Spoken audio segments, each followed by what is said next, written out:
Thank you for the introduction. Thank you for having me to be part of IP Key. I did this last year and I really appreciate the program that you put on and appreciate everything that you're doing with this training and this sharing of the knowledge and working with the many different groups involved with IP, intellectual property, crime, and protections, especially in the plant and vegetable world. So I do appreciate everything you do and appreciate you having me here. I have a lot of slides, but we're going to go through some of these points quickly because I know that we've talked about them before or you have knowledge or understanding of what's going on, but I just want to give you a background about what AIB does, how we protect the intellectual property rights of our vegetable seed companies, and how we work with the authorities, whether it's the court systems, the investigators, the regulators, and how things work with us.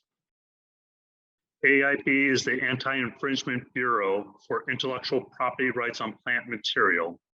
It's quite a long name, but basically we go when we protect the vegetable seed rights of 16 member companies.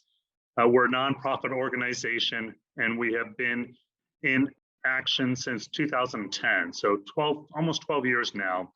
I am the relatively new managing director. My predecessor was Casper Van Kempen, who probably many of you worked with in the past and knew.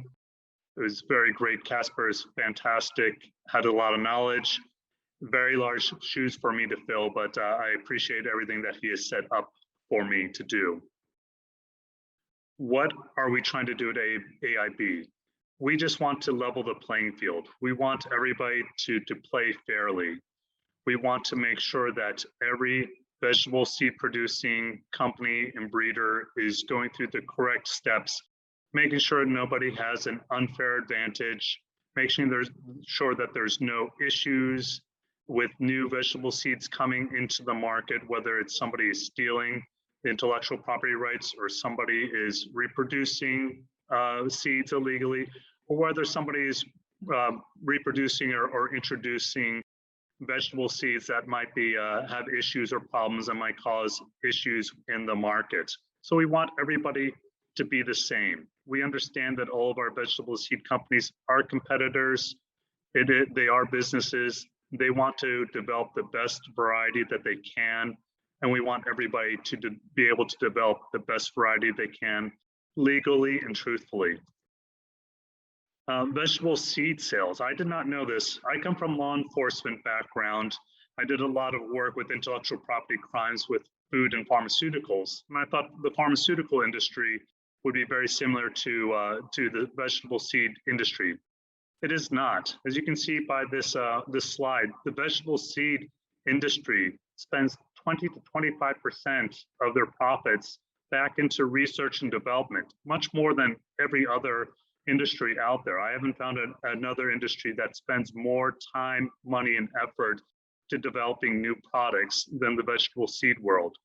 Not only are they spending 20 to 25% of their profits back into research and development, it also takes a very long time for a company to develop a variety to get it out into the market. It takes anywhere from 7 to 16 years to develop a new vegetable seed variety on the initial discussion to actually getting it out into the people's hands, out to people who buy the product.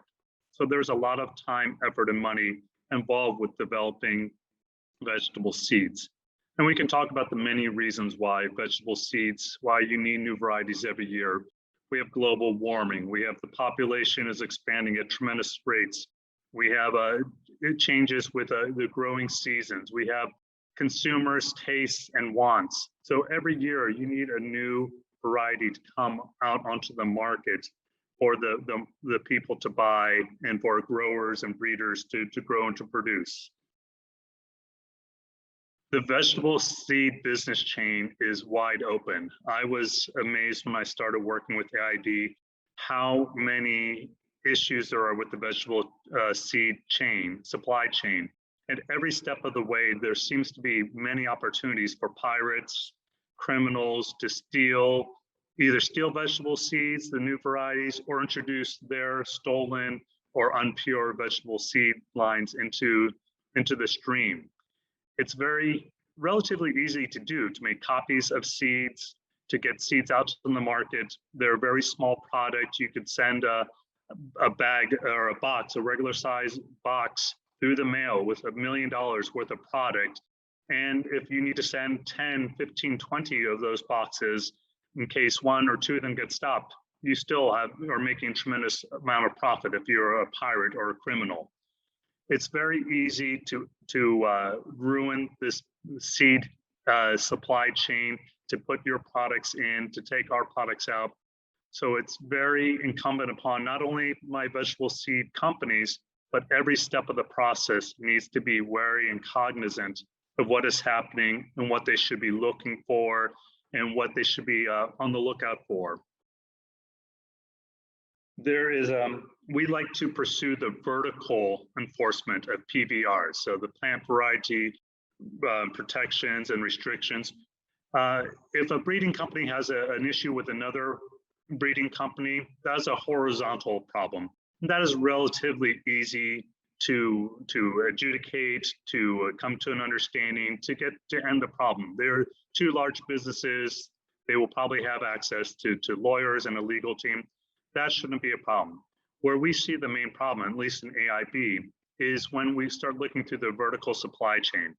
When the vegetable seed companies introduce their products, their varieties out into the market, they're going to be sending them out to the young plant raisers and growers. And then there's also traders and wholesalers that are involved that are buying and selling varieties and dealing with large growers, large breeders. And it goes all the way up from the breeders and growers and the farmers to the retailers. You know, if we're going to sell this product out to the final market, to the grocery store, that's where an issue could be. And then the consumers, all right. And so it comes up to the final consumer, the actual person that is buying that pepper, that tomato, that watermelon. Each part of that process is open to issues or problems. And that's where AIB comes in, and we have to develop a response to every step of this supply chain. And again, just a little more breakdown of what the difference between a horizontal enforcement is, and that's between two breeders' rights. Relatively easy. Compared to what I do, it is relatively easy. It is costly. It does involve lawyers and legal teams, but can be done in a courtroom or in business offices. The vertical enforcement, we need to make use of regulatory agencies, police agencies, court systems, different groups that can test and can obtain samples of the seeds. So it's very difficult, much more hands-on than the horizontal enforcement. And since it is so difficult, there are many gaps in this vertical chain that pirates and criminals are able to establish themselves as successful businesses and actually can become legitimate. We've had some cases where older pirates, criminal organizations have been able to develop an actual stable of true varieties and now are part of the vegetable seed industry. We have two main laws, two main groups that we have that we work with to protect the variety rights for our vegetable seeds. We have all varieties need to be registered, and that's actually where UPOP comes in very handy and is very helpful. And we obviously the vegetable seed industry would collapse without the help and assistance of UPOP. But to protect the varieties of vegetable seeds, the company needs to send them, to get them into the registry, and needs to protect them, needs to say that their variety is specific and it is distinct, it has uniformity and has stability. And they have to be able to prove that to whichever regulatory agency the company or the country where they're working in. And that country has to agree to that and has to give them a certificate and has to register their variety before that variety is protected. It does cost money. It is a costly process, and it can take some time. We have seen some pirates and some criminals who have skirted that issue and do not register their seeds and put them right out in the market whereby jumping the gun, we like to say, jumping ahead of the legitimate vegetable seed company. So to do this the right and correct way, you need to register your variety if you want to be protected. And I heard earlier some of our speakers talk about farmer safe seeds issues. That is a problem that I really don't deal with, but it is something my vegetable seed companies are aware of and monitor. And every country we deal with has a different rule and regulation about it. And we could talk for days about it. There's a whole congresses talking about farm safe seeds, and I try to stay as far away as I can, but it is something I need to keep in the back of my mind.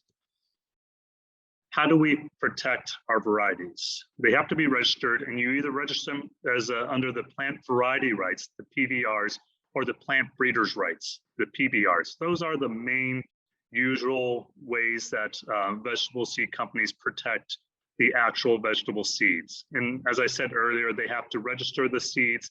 They have to prove to the regulatory agency that they are unique seeds and that they are distinct and special.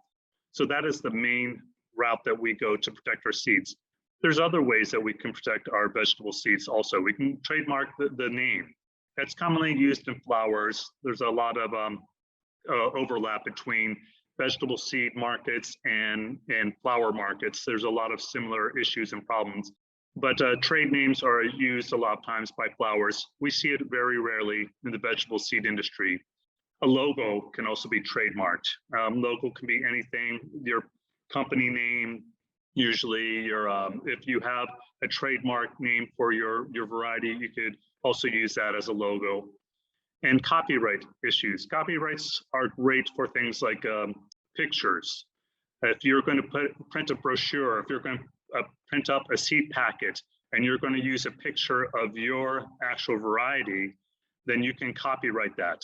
And that's very easy for criminals, for pirates to use. They'll make copies of your seed packets and use them to make their products seem legitimate.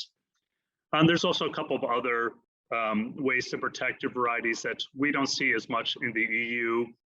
Patents. In the United States, they use a patent process to protect some of their traits and breedings and the processes. We don't usually see that in the EU, but as our business is expand and as we become much more international, we do come in contact with that with our other markets. Our main issues, according to my 16 vegetable seed companies, there are about 4 main issues that I'm looking at. And this comes from a survey that we've done the last few years, actually the last 9 years, and I should update it now also. Our number 1 issue has been pretty much since the inception of AIB is the stealing of the reproduction of grafted PVP crops. So tomatoes, watermelons, melons, eggplants. We see a huge illegal process market in Italy, for example, with tomatoes. The illegally grafted tomatoes is a huge shadow industry in Italy. The mafia, organized crime is involved with the grafting of tomatoes. It is actually organized crime is involved with the agricultural system in Italy, and we're seeing it pop up in other countries as well. But it is something that has been an issue with our vegetable seed companies from the start of AIB. So that still remains like our number 1 priority. We also have the reproduction of open pollinated crops. Lettuce and beans are the main ones that we see. They're the main cash crops. They're very easy to reproduce, to go harvest them. It's very worrisome because there are a lot of issues about the quality and the cleanliness of the seeds and whether or not what these pirates and criminals are introducing are actually what they're claiming to be and if they are protected and also pure seeds. F2 production. So the second generation of a variety can be used in some hybrids, specifically onions. Onions, we have a large issue with F2 crops coming to market, and it seems to be, at least in the last few years, seems to be the former Russian states and also northern Turkey. But I think also as we look out into the former Russian states and the stand countries, we're seeing more of that with the F2 reproduction of onions.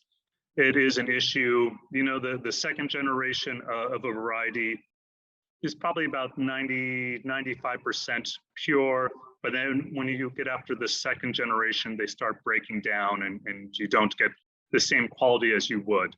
But for criminals, you can get at least one generation out of a variety, and that has caused us many issues. What we have seen a rise in, and this has probably moved up our list, is a theft of parental line.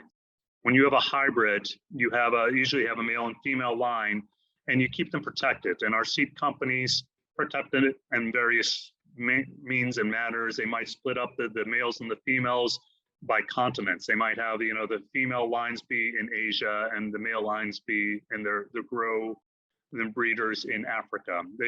Or they might control the pollination of these of the parental lines.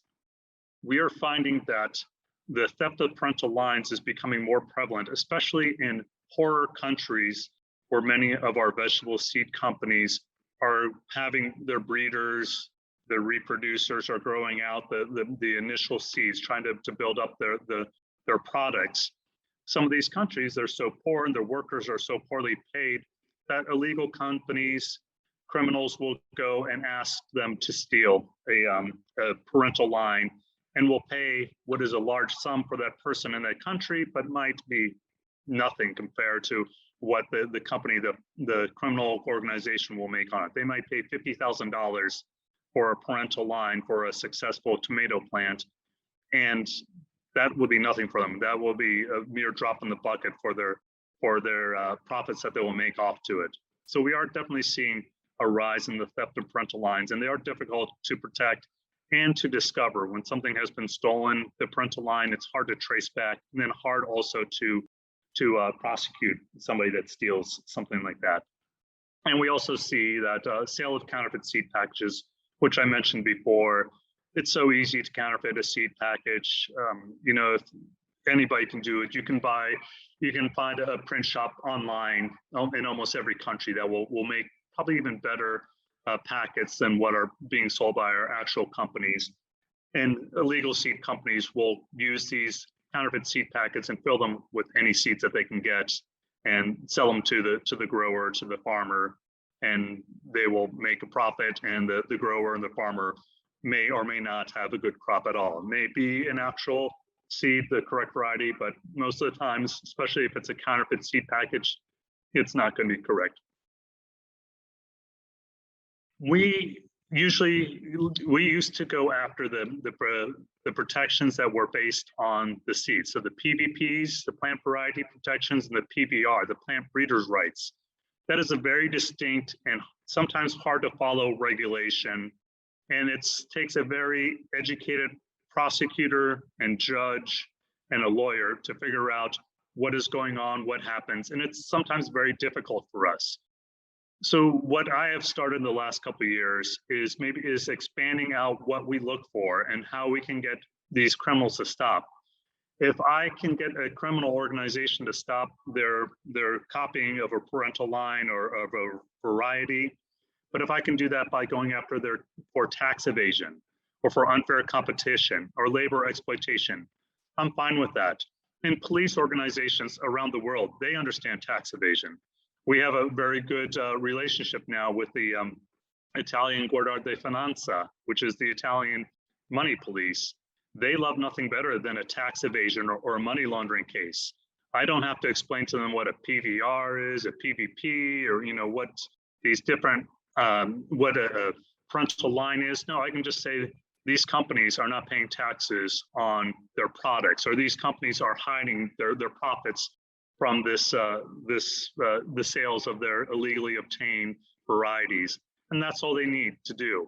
So we have a lot of different charges that I like to look at to go after these criminals. And again, I'm not targeting, or I may not be targeting, the plant variety protections, but I'm getting the criminals to stop. And that's what I want in the end. And these are very serious and very serious violations, and violations that need to be monitored and investigated by the police agencies and police forces.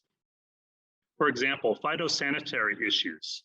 Phytosanitary issues are a very scary issue in the vegetable seed industry and actually in any part of agriculture. I am Irish. My mom came from Ireland. We are very aware of the potato blight and what happens if a blight hits a crop and it ruins that whole crop. It can ruin a country. Ireland is still way below their population levels than they had before the potato blight. Here's an example of the outbreak of the Peppino virus in Sicily, Italy. And you can see how it expanded in a relatively quick time. In about 2 years, a little more than 2 years, it went from a mere spot on the island to spread out along one coast and spreading to other parts of the island. And it greatly affected the farmers in that region. And a lot of these farmers have been farmers for generations. Their families have lived and worked this land for hundreds of years. And some of them lost their land, lost their farms because of this issue. And luckily, the Italian government was able to contain the virus and to fight back from it, but it could have easily taken off. So that's one thing. Phytosanitary issues are one way that we can get police and regulatory agencies involved and get them to care about what is happening. Exploitation of workers. We always hear stories about the exploitation of workers and migrant workers and how they're being abused. And it's always a newsworthy cause, and it's very important. And it's awful when these workers are getting exploited. I feel great if we can close down a criminal organization because they're exploiting their workers. I think it's a double win for me. That we're stopping these criminals from treating humans like animals or even worse, and we're also stopping them from stealing the varieties and the correct intellectual property rights of the actual companies that spent the money to develop them. How do we attack this issue and problem? Normally we will do this, and it's the real world, so there are opportunities and chances that do not fall into the lines along here. But what we normally do is we will receive information from our sources. It's usually from our vegetable seed companies, usually from their salespeople who are out in the fields, who know the farmers, know the groups, and can see what's happening. We usually get information from them, usually through the actual chain of command through our vegetable seed companies, but we've also set up a system that we can get notified through our website.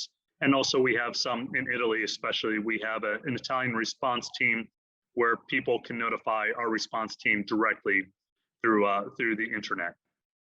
Once we get word that there is a possible an issue, an illegal reproduction, we want to verify it. You know, it's 9 times out of 10, it is a legitimate problem, but there's also been times when no, it did not turn out to be an actual issue or problem. So we want to make sure, we want to verify before we do anything else. We don't want to waste the time. We don't want to get police or the courts involved if it is not an actual violation. So we want to check that. If it is a credible issue, then we will make an announcement. And we will make an announcement usually to a government agency or through the legal system of that country. And then we will get the authorities to work with us to inspect the growers or the plant raisers. So again, once we know that there is an issue or problem and we think there's something happening, what we're also doing now is we want our companies to somehow get a sample of what they think are the infringed seeds so we can get a SNP test or genetic marker test. SNP tests, genetic marker tests, are very rarely allowed in court proceedings. I think Spain has had a couple of proceedings where they've allowed that information, and that's the only place I've seen so far. But what SNP tests helps for me, especially, is that it gives us a 98% probability that there is an infringement, that there is a problem, and then we can really focus on what's happening. We've done it before where we've gotten numerous complaints and for numerous varieties, and we'll take samples and send them to get tested and compare them to a SNP library that we have developed, AIB has developed in conjunction with our member companies, and compare it to that. And in 2 to 3 weeks, we can know, yeah, there is an issue here, and we can get steps going on it. We then talk to our companies and agree that there's a problem, and we wait for their approval before we take any action. What we want, AIB wants, is evidence. The more evidence, the better. The better package I can give the police and law enforcement, regulatory agencies, the better chance that they will do something. You know, if we give them something Christmas wrapped, a present Christmas wrapped, and they can see everything, then they go right away. These pictures are actually from a drone shot. I'm sure you've all been out onto the fields, to farms, to breeders. There are numerous greenhouses and fields, and there's backfields, and it's huge, and it's very hard to get around, and especially for police or criminal investigators who have no idea what a farm is like. They could get lost for days. So we'd like to give information like this. These are actual pictures from drone shots, and we showed where the actual field was, and we even showed the route that the workers would take from the front office back to that back field, so that they could set up, the law enforcement could set up and monitor people going in, get ideas of who was happening and who they need to interview. And when they did a search warrant, an inspection, they went right to the spot where we knew there were issues. Also, if you can get invoices or actual products, boxes, sachets, anything that has the information on it, anything, an invoice with banking records. Like I said, the Italian Guardia di Finanza love to research bank records. So that is a great way to do. Once we know that we have an issue and a problem, we want to find the best venue. That means we want to find the best area we can go to, either geographically where the issue is or the problem is, where the court is available, and we have either regulatory inspectors or police available who are willing and able and have been trained by us to go after these criminals. We want to have the best team involved to go after this issue. We don't want to waste our time. We don't want to waste other people's time. We want people who knows what's going on and will actually get something done. The court actions. We do have legal teams in several countries, and sometimes we may not want to take an issue to the police, to investigators. Maybe our seed company wants to keep it quiet, wants to make sure that word does not get out, that they do not seem like they're exploiting a smaller, poor farmer. Several reasons. Maybe they've worked with this company in the past and don't want to ruin the relationship. There's several reasons for that. So they may want to go through an actual court proceeding and to basically sue the other company without getting law enforcement involved, which is always the choice of our member companies, that they can do that. And a press release. This is something that is very important, I believe, because the issues involved with large corporations going after smaller breeders, smaller groups, and in individualized countries. The seed industry has had issues in the past where large multinational corporations have targeted smaller farmers and have turned out to basically be the bad guy, and looks very bad, very poorly. Even though they were doing the correct things, they were following the law, they were doing everything correctly. It's all about image, and these companies, my companies, are businesses and are wary of their image and what's happening.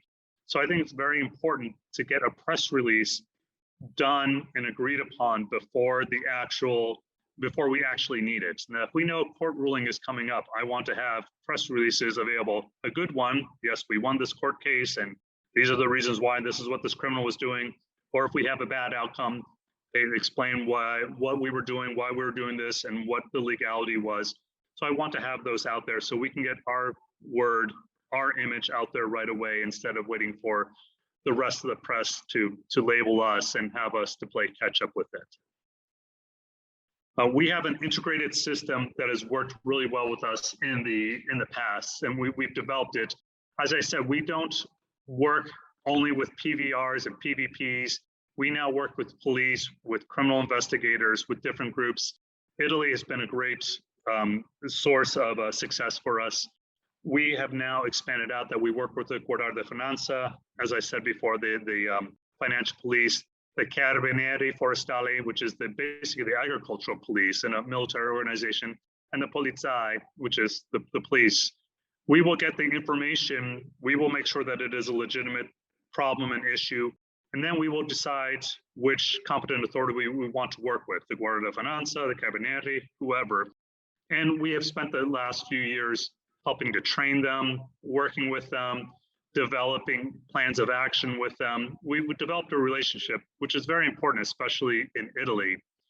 Then once we have an agreement what's going on, we still have to work with the regulatory agency in Italy, ICQ Europe, and the variety testing office. So CREA will do the testing of it. So we still have those aspects in place with our previous actions, PBR, PVP actions that we did, but now we've just included the police, the military, and investigators. So we have a little more force. Before, the ICQRF is a regulatory agency. They have great search abilities. They can go out basically onto any piece of land, agricultural land, but they don't have strong penalties. They don't have the power to make people stop cheating and creating issues. The police do. The police can go actually arrest people, seize property, and close things down. So that's why we want to include the police in that. We have started an AIB response team, Italy response team. It just streamlines the process. We have a large amount of our work is in Italy, and we just want the complaints to be able to come in easier, faster, and then we can get them out and work on them right away. With a lot of our crops, the timeline is very fast. By the time a salesperson can tell that a lettuce variety being grown in one of his competitors' fields is an illegal copy of theirs, by the time we get that complaint, get some action going, in 2 weeks, that crop might have been harvested and already sold, and everything might be destroyed. So we want to make it very quick and get it out there.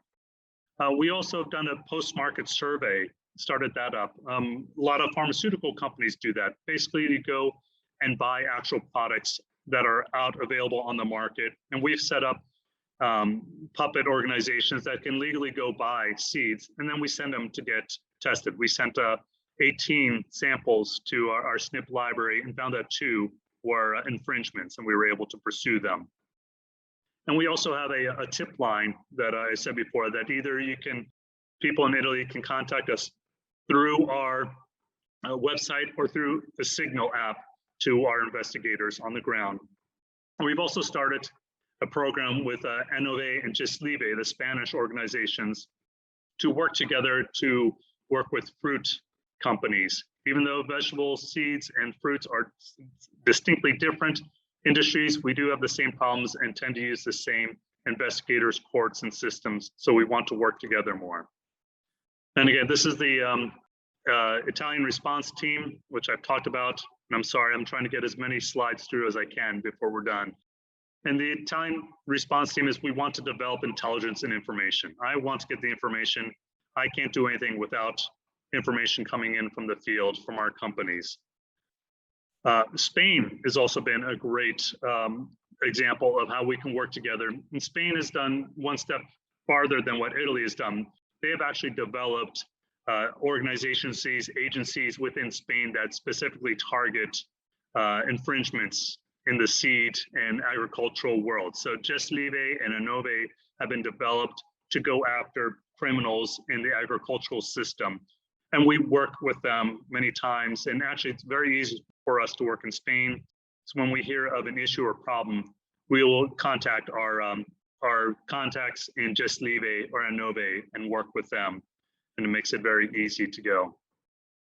Asia, you should find this interesting. We have worked with with APSA, the Asian and Pacific Seed Association, to develop basically what an AIB Asia would be, a agency and a cooperation between several companies that will work together to go after criminals and infringements. We have developed SIPI, which is the Seed Innovation and Protection Initiative, and it will cover the Asia region. And it is 14 founding members.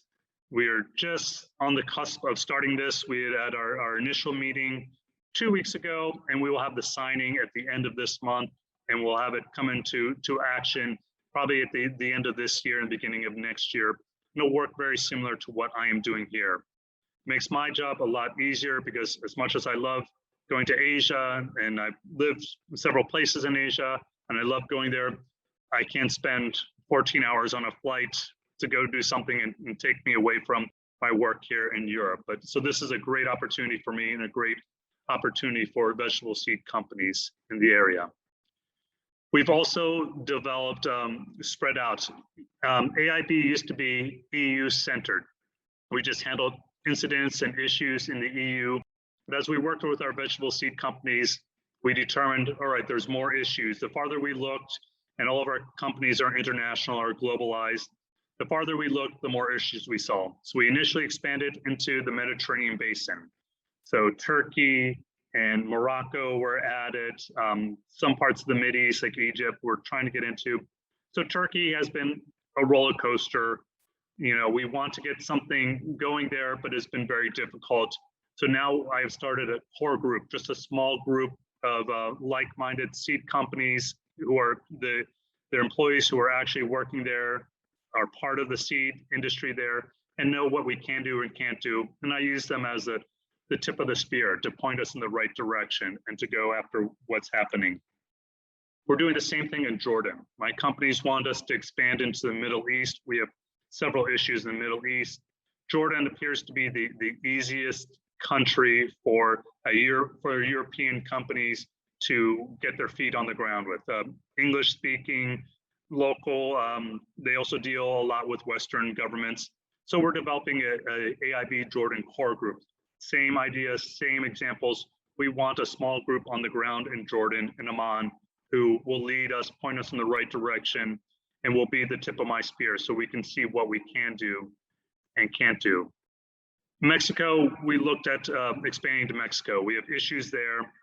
At this time, we do not think that there are enough issues, or the issues that there are, we don't think that we can get anything done with the government there and the policies in place. So we will continue to monitor it, and I have developed contacts there. I'm working with AMSAC, the Mexican Seed Association. So if there are issues or problems, I know who I can call and talk to and get something done, but we don't need to be actually working there. Our other types of actions that we do in AIB, we lobby the different groups, the different seed associations. So the European Seed Association, ISF, the International Seed Foundation. We do a lot of workshops with the EU IPO. We work with the Asian and Pacific Seed Association.